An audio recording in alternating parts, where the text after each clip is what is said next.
Like it's supposed to make your life better each day, like and give you real purpose in your work life, and using that tool and that platform to actually make sure that those little tiny things don't actually occur.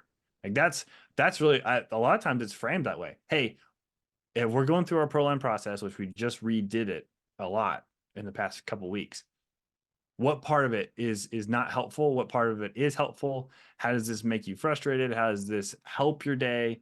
Like that's a constant question we're asking, so that no one gets frustrated for these little tiny things. Totally. How are we doing on time? We should establish this at the beginning. Tim, do you have anything coming up? Any hard stops? I do John? not. Okay, so we have maybe You have me another. for as Yeah, it's long as storming. you'll tolerate me. It's storming here, so all my appointments got canceled. Okay, because I have a few more questions that I want to get to, but I didn't want to jump into new questions if we had to stop. This might be a little bit of a longer one. One of the questions I wanted to ask, just to get some real, we kind of covered like the mastermind stuff. I love all that. But just as far as like really hard actionable things roofers can be doing, Tim, what is maybe like the top three things that's low hanging fruit that you see Yeah. roofers can improve on when it comes to marketing and time management? Because that's a big thing too. Is like Yeah. they don't want to spend time on marketing. What is like Sure. the low hanging fruit here for guys? Yeah, I think I'll go right away. I think more people should have reviews right away on their website. And I call the way we do it testimonials, which a 5-star review, where it was left, and then the testimonial, and then a picture of the person, ideally smiling, the homeowner. Testimonials. I think that you should have them as high on the page as the design will allow. And if you don't have them now, I would strongly recommend this being one of your main things, because people can't trust what we say about ourselves.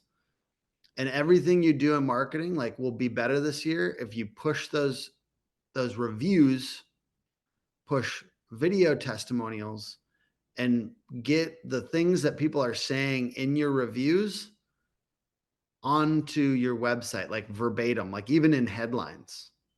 If they're saying, hey, this company is like, if you're looking through your reviews and you see prompt 3 times, how can we build that into a headline? How can we take a little snippet that says, like, I was surprised how prompt Peach State Roofing was at every step of the process, or something like that. Like, right? Can you take a quote that's like, oh, like we had one on ours built in here. On ours, it said, like, they're removing the trauma. We've been traumatized by working with marketing agencies in the past. They were removing the trauma. I want to use that on everything. Yeah. That makes me feel so good. Like, so whatever makes, like, it's consistent. People are saying things like that a lot. And then something that's kind of like cuts through the bullshit.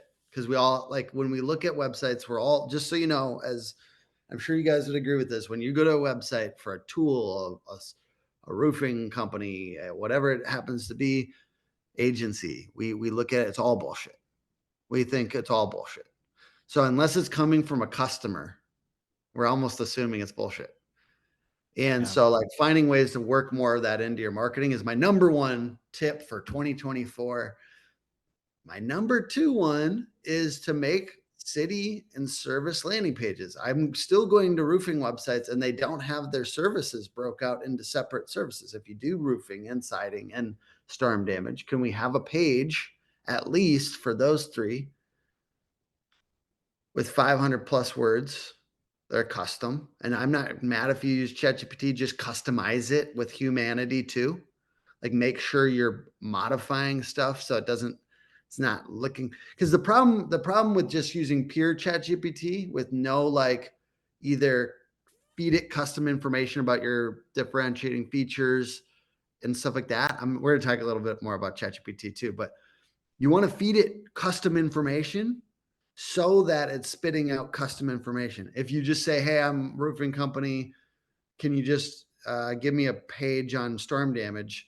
Then it's going to have similar, to the point of, like, almost like copy and paste as your competitors and with other people that are using ChatGPT. So it's really the copy and paste on just too similar piece that's going to be bad about it. There's nothing wrong with it if you fed in a bunch of information about your company and say, write me a service page on storm damage. Great. So that there is some custom work that has to be done on stuff. And then you were talking about Jasper, and I think tools like that, utilizing additional SEO tools on top of what you're doing with ChatGPT, I think is good, because then it talks to you about like keyword density and stuff like that. But the tip here, sorry, I'm getting off track a little bit. The tip here is service pages, please have them with 500 plus words. Make sure it's customized. Even if you're using AI, customize it, make it human a little bit. And then location landing pages if you don't have them. So like, this is me trying to like prep people that might be hook clients in the future, because like we've had a better time with people that did these, even if they did them poorly. Some of them, they copied and pasted the same content over and over again. At least it was out there. Don't do that. But and just change the city name. Don't do that. We have ChatGPT now. At least do that. At least do that. But like, there's opportunity to then those are out there for a long time. And so much about SEO is like the seasoned pages that have been there for a long time, with ideally one link to them. So like, get some links to those too. It gets a little technical, right? Like, as we get into link building, Backlinks and stuff, yeah. But like, those are my two. So 1, reviews on the homepage as soon as possible, right away. 2, make sure you have at least separate service pages and location pages. And then 3, let's bop into ChatGPT a little bit more. Like, get your repetitive marketing tasks into you can make custom GPTs. So 2024 is the year of tons of custom GPTs. If you don't have a list of 10 of these by the end of the year, you aren't utilizing the technology as well as you could be. It is fun. I'm going to have AJ, if you don't mind, putting I have 3 in here that I'm sharing with you guys. Yeah. We can put them in the description. Yeah. So I'll give you an example of one quick, and then I'll give you these 3 we'll give you these 3 in the description.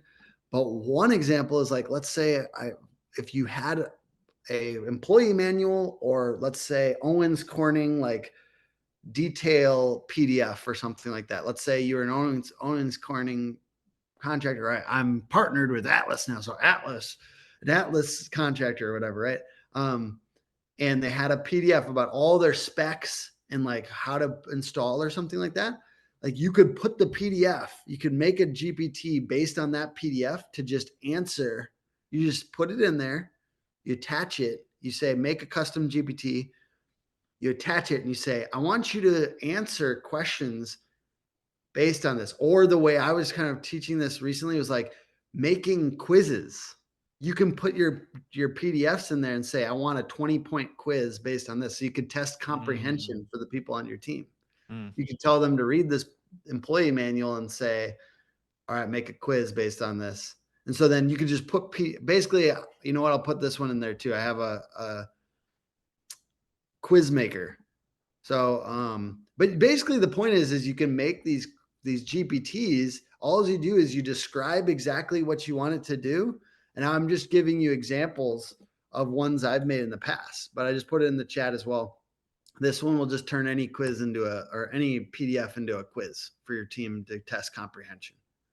This is just examples, right? Like,